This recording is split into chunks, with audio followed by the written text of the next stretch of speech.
Alanao zaoya Wembo nanginwe kisatyo koya Alanao zaoya Wembo nanginwe kisafatko Nangina nanyala zati ya vyana he Anoti miraskura nifano nandeha Inu mirati nifano nubanketo ntananga Eta ilan mama tiangizan kutiapyako Tamkurenki tamngorono la sandambe Ena ngembangoro pilanga no nandevatko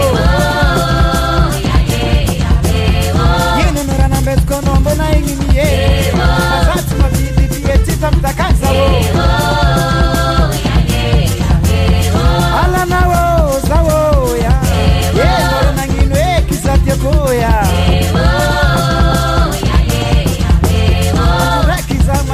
Zara burambo Nirenga nombo la tiaza batinote Rekiza no vitpie mangarka no faeno Yeti manga pastoru satwa twasenge Alanawo zawo ya Yembo nanginwe kiza mante Inura nambasko nombo nisianahe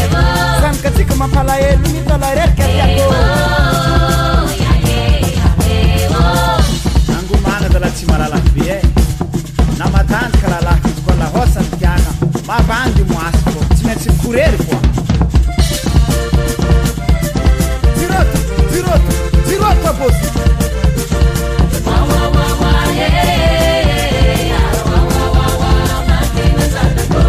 Mangina zanko tiako, mangina zanako Azasa panga tengta vola, fano taria kwa zanako ya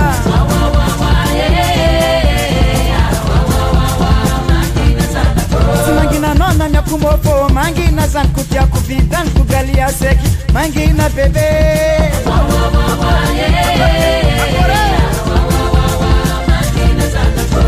Mangina zanko tiako, mangina nao Namba tailan mamana, fana taria kusana koya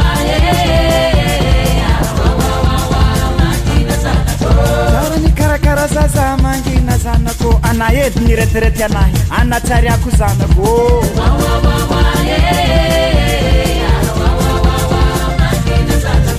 Satsimani nga changu vato, satsimani nga tomobili Ana na mianja nga hari, ana taria kubebe